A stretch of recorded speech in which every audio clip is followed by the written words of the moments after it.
Your talk. If you are a returning listener, it is great to have you back. If you're new to the channel, really glad you joined us. Hope you like what you hear. Our podcast is for people that want to learn something new or make themselves a little bit better every day. And in today's episode, we're going to give you 5 tips to not take your partner for granted. So these tips work both ways. Doesn't matter if you're male or female. We're going to stay out of same-sex relationships because we have no history or experience in same-sex relationships. I would bet that these are similar because people are people. So you can take that for what it's worth. But we are speaking from a place where we've been married to an outstanding person for 30 plus years. And we work hard to try to make sure that she knows how awesome we think she is, and that we're still very happy that we're together and that we want to be together until it's all over for both of us. And she feels similarly, and she does little things for me to make sure that I understand that she cares about me. And we're going to share some of those tips with you today so that you can use these in your personal relationships and strengthen that bond and commitment. And look, we think, and we know we're right, so we're just going to proclaim that we're right. Life is about relationships and experiences. Stuff is nice, money is nice, blah, blah, blah. So we're not saying that it's not cool to drive a Lambo. We're not saying it's not cool to live in a big fancy house. We're not saying that it's not cool. All that stuff's cool, but it doesn't make you happy. It doesn't solve your problems. It doesn't make things better that are wrong with your life. And you get by far the most pleasure and happiness and fulfillment out of relationships and experiences. And that's why we focus our podcast on what we focus on, which is developing a good, healthy mental attitude, using our brains, not allowing emotions to take over us, and being able to make fact-based, logical, left-brained decisions and controlling our emotions so that we can build a good life for ourselves, because that's the approach that we take. And even when things are tough, even when things don't go the way we want them to, we still have control to those things in the world. And that's what our podcast is all about. Using our heads to build better lives for ourselves and developing the right attitude. It's not icky, syrupy, sweet, positive attitude all the time. That doesn't get it done, because you got to be realistic. You got to confront problems. You got to do the dirty work when it's time to do the dirty work, and skipping down the primrose path, because there's times it's tough and you got to be tough when it is.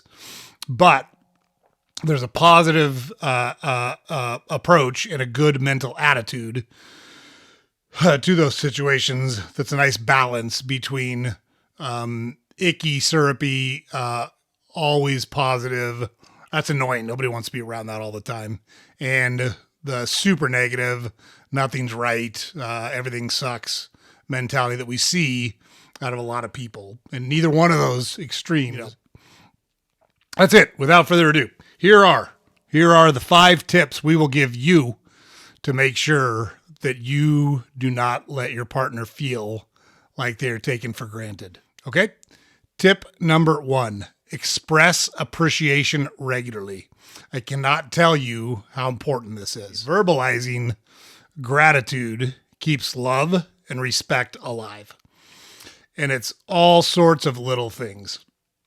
If I typically make breakfast, my wife will always tell me, "Thank you for making me breakfast." Shouldn't have to do that. I'd make it for her anyways. It's not hard, but it's nice to hear her say, "Thank you for doing something for me." If she makes me dinner, I'll say, "Thank you for making dinner. It's really good. I really appreciate you doing that." It's that basic. It's that basic. "Hey, thanks for washing my clothes for me. I really appreciate it." "Hey, thanks for washing the car for me." "Hey, thanks for getting the oil changed." "Hey, thanks for taking care of the mail forwarding." "Hey, thanks for taking care of the utility bills this month." All sorts of little shit you can recognize just so they know you pay attention to all of the stuff that they do for you, and they can do it so they can show you that they pay attention to all the little stuff you do for them. So you don't want them to assume, or, I told them, they know I care. They know it matters to me. They know it's important to me. That is the fastest path to irrelevancy and stagnation that you can think of. So just by making a little comment, a little thank you, express appreciation and gratitude regularly, it goes miles and miles and miles. There's some other ways you could do it. Write a little note or send a little text thinking about you. Hey, I just popped into my head our conversation we had last night. I really enjoyed that. Not that hard to do. Compliment them in front of others. So I do both. I tease my wife in front of other people and I compliment her in front of other people. And she does both to me.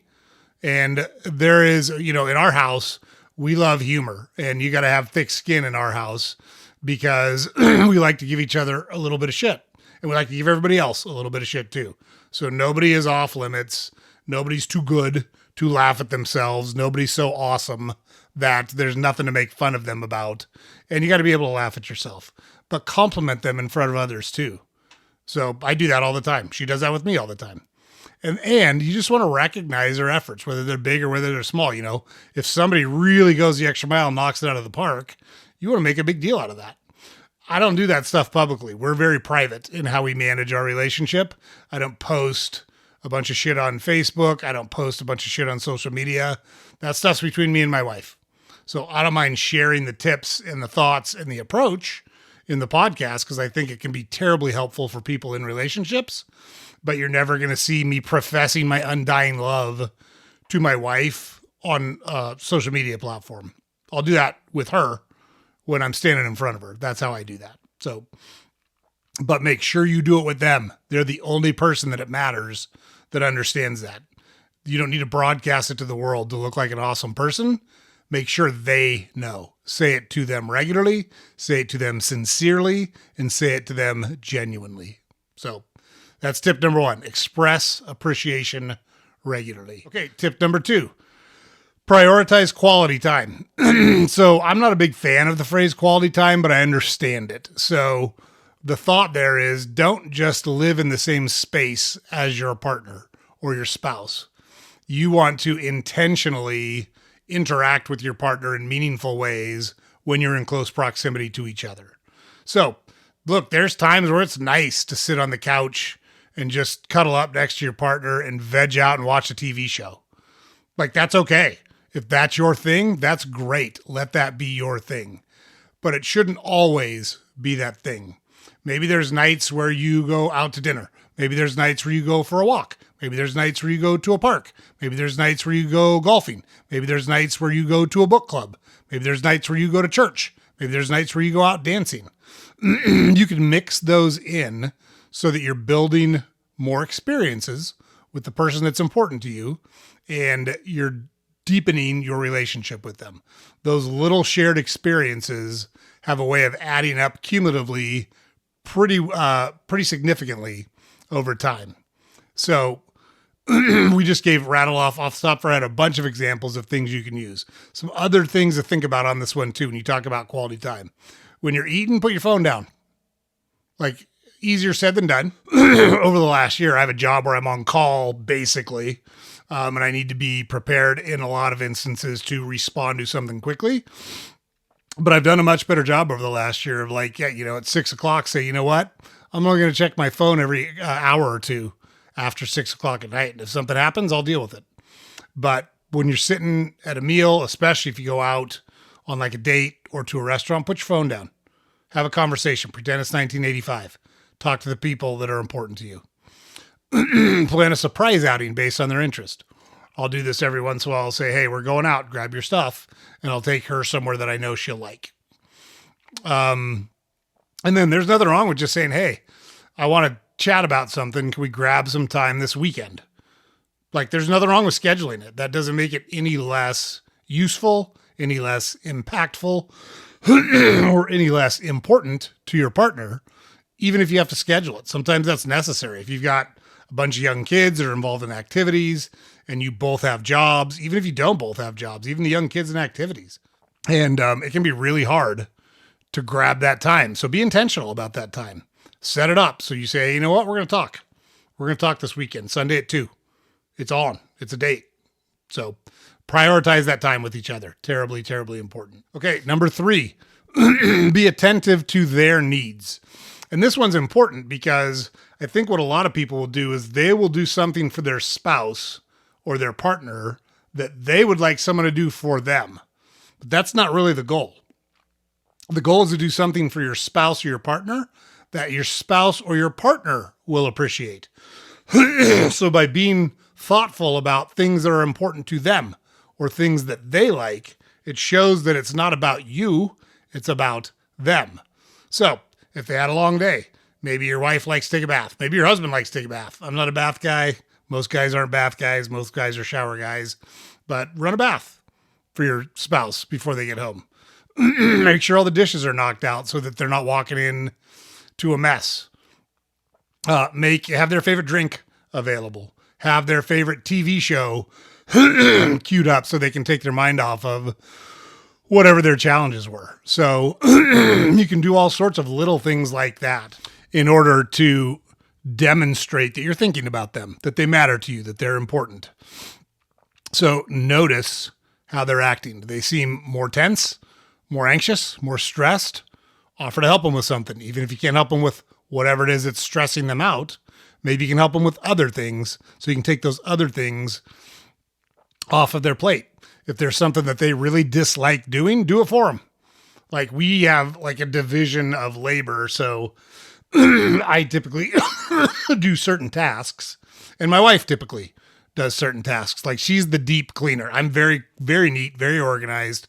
I don't make a lot of messes, but she does all the deep cleaning because she's really good at it. But I can take garbage out. I can wash dishes. I can run laundry. I can do all sorts of stuff that typically she does. But if she's all jammed up, I'll do some of that stuff to take that load off of her. Now, our relationship is set up that way because I'm the one that works in the business world and brings in money, and she runs our house. So look, both hard jobs, but it's easier for me to help in her world than it is for her to help in my world generally. But there's little things you can do like that. And remember to acknowledge important dates, activities, things. If they've got a big meeting coming up, if you've got an anniversary or a birthday and you know that's important, I don't give a shit about my birthday. We celebrate an anniversary together and that's great. But if I know something's important to her, then I make it important to me. That's what it boils down to. And look, typically men are looking for a woman that will make their life better, make their life easier, and bring some kind of calm and normalcy to the world. That's what they're looking for from women. We don't give a shit about what you do for work. We don't give a shit about how much you make. We don't need you to protect us in general. And I'm speaking in broad generalities, and I'm sure there's a lot of people out there like, oh, it's 2025. How can you say that? Because it's true. That's what men are looking for. And women are generally looking for someone that can protect them and provide a safe place for them, that can provide for them and can help them sort through the challenges they've got in their head so that they can get those out and work through them and be productive in their life. I hate to say it, those are generalizations, but they're generalizations because they're generally true. So that's kind of how it works between men and women. And think about that when you're trying to think about how to show appreciation to your partner. Tip number 5, show physical affection. Look, I can tell you that I think Sam Kinison said this best. He said, men aren't with women just for sex, but it's in the top 5. So the physical intimacy between you and your partner is very important. Hold hands, rub shoulders, have sex, kiss, touch each other on the shoulder, so my wife will do this thing where she'll come, and she saw this somewhere, but she'll come grab my arm and say, oh, you're so strong. And I know what she's doing, but it still works. I still like it when she does it. She'll walk by and I'll whistle at her. She still likes it when I whistle at her 30 plus years later, when I catcall her. So show physical affection. Can't stress that enough. If you are in a relationship where you're not showing physical affection, you're in a partnership or a friendship. Like if you're married to each other or you're in a long-term relationship, you should be physically intimate with each other, from small acts of intimacy to the full act of intimacy on a regular basis. That's how it should work. So do what works for you, but you need to make sure that's absolutely a part of your relationship. And if you don't want that, you might need to take a look and say, hey, I got to figure out how to rekindle the spark or make it work for me again, because it's a terribly important part to any long-term relationship. Okay, tip number 5, communicate and listen actively. So active listening shows that you care about what they're saying, shows you respect their thoughts and feelings, and it shows that you value them as a person. So instead of looking at other places, and look, I'm really good at this. I can do something on my phone or my computer and still hear and actually listen to what my wife is saying. And she's learned over the years that I'm actually listening. But in almost every other circumstance, you want to be showing that person your undivided attention when they're trying to share or communicate with you. So put distractions away when they're speaking. Ask follow-up questions to show that you're engaged and you're actually tracking what they say. And men, look, we solve problems. That's what we do. Why would you be talking to me about this if you didn't want me to solve it? Before you dive in with your solutions, just validate what they said. It's as easy as saying it back to them. I think what I just heard you say is, and then say it. Say what they just said to you.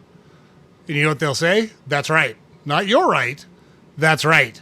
And when they say that's right, you know that they feel like you heard what they said and you're good to go. And then you can dive in with your solutions. Because look, let's be honest, a lot of times they come to us with stuff where it feels like there's a very obvious solution to us. They just might necessarily want to take the path that the solution is on. So that's the way to do it, though, for us gentlemen out there. So those are our 5 tips, guys. Let's just recap them real quick. Tip number 1, express appreciation regularly. Tip number 2, prioritize quality time. Tip number 3, be attentive to your spouse's needs. Tip number 4, show physical affection. And tip number 5, communicate and listen actively. Those are 5 ways that you can show the person that you care about more than anyone else in the world that you actually care about them more than anyone else in the world.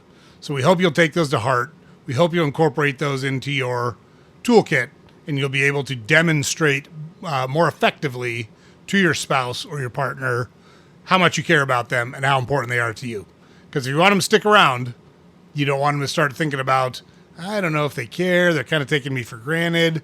It's not the same as it used to be. That's not a path you want to go down. So nip that shit in the bud. Get ahead of it. Show them regular attention and affection by doing the things we just showed you. You'll be much better off. So James puts it up over here every day. Don't forget to head over to our website, saltygingertalk.com. All the podcast episodes are there. All the social media links are there. We do a newsletter every weekday that you can subscribe to there. And please, please, please like, comment, subscribe to our podcast on whatever platform you consume it on. This is a Tuesday episode. Hope everyone has a great day, great rest of the week. We'll see you on the next episode. All right, guys.